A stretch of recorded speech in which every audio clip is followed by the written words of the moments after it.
whom we are very grateful to have amongst us. Ms. Bunker is the president of the United Families International. She is a pro-family organization dedicated to promoting family values at the UN and status legislature since 1978.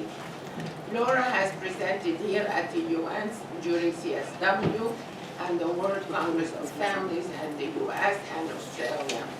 She has given expert testimony in numerous legislative committee hearings and has voted by local and national media. Please welcome Laura Bunker.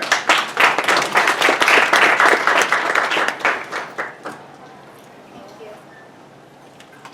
Last week, one of our interns told us a story, true story. She told us how her teenage sister was violently abused by her sister's boyfriend, who was addicted to pornography. The boy eventually moved on with his life and out of hers, but years later, that sister still has episodes of PTSD when men talk to her roughly. Even our intern was personally affected by her sister's experience. She was not even the primary victim, but she wept as she confessed that because of what happened to her sister, she is nervous around men. This is just one example of how pornography hurts women, and it impacts more people than just the user.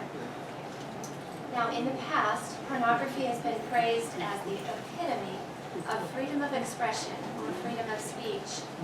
But recently, conservatives, liberals, feminists, everyone are coming to realize that pornography is linked with two things: aggression and violence to women, and the sex trafficking industry. Pornography is becoming increasingly violent and dehumanizing and aggressive. A 2010 study showed that 88% of the most popular porn movies contain physical violence. But unlike regular movies where the victim is angry and fights back, 95% of the victims in the porn scenes either were neutral or they responded with pleasure. Who are we? In other words, porn women are getting beat up and they are smiling about it. So how is porn linked to trafficking? In at least three ways. First, it drives the demand for trafficking. In fact, pornography is the primary gateway to the purchase of humans for commercial sex. Why? Because porn acts on the brain like a drug. Over time, users become bored and desensitized and crave more. In another way, pornography is used as a training tool with trafficking victims. 80% of trafficking survivors say that they were shown porn and expected to perform in that manner. And the third way that porn is linked to trafficking is that trafficking victims are forced to make pornographic films. About half of trafficking survivors said that porn had been made of them when they were in this bondage. So porn and trafficking in a way create a vicious cycle. Porn fuels traffickers, and then the trafficking produces more porn, with or without the victim's consent. In other words, if we want to stop trafficking, we must address pornography.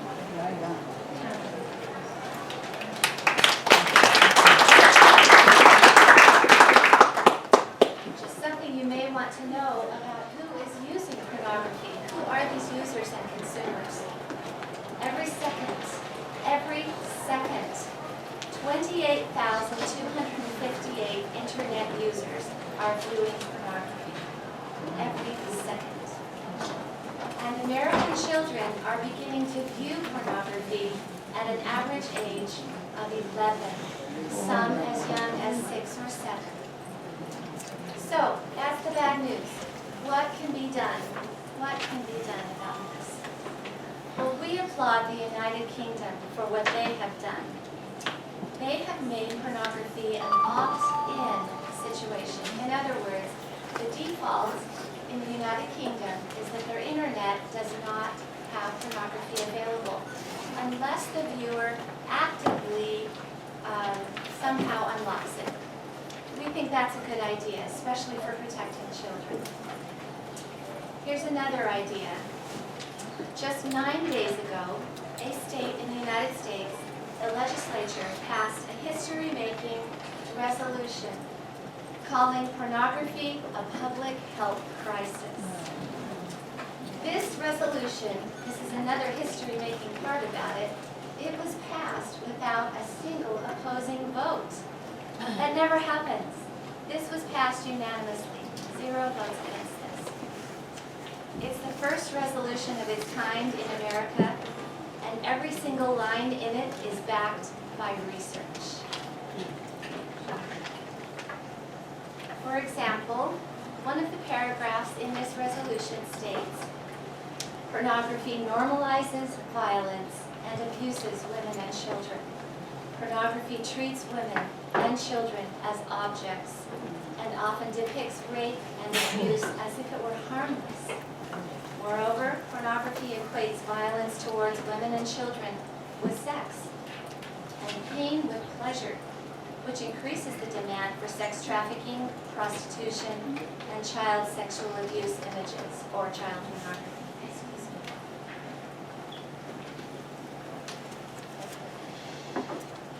You might be interested to know that this resolution was featured on American TV shows such as The View and The Doctors. And the discussion on those TV shows was surprisingly positive towards it. Other states have asked for this resolution, and the goal is to start a national conversation. We would like to invite you to join an international conversation about the harms of pornography. So we have a few copies here if you'd like to take one.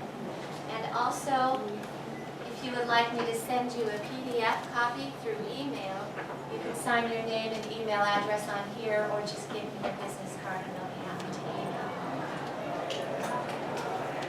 The bottom line is, porn is a private behavior with public consequences. It is a public health crisis that hurts women, fuels trafficking, and we are all paying the price.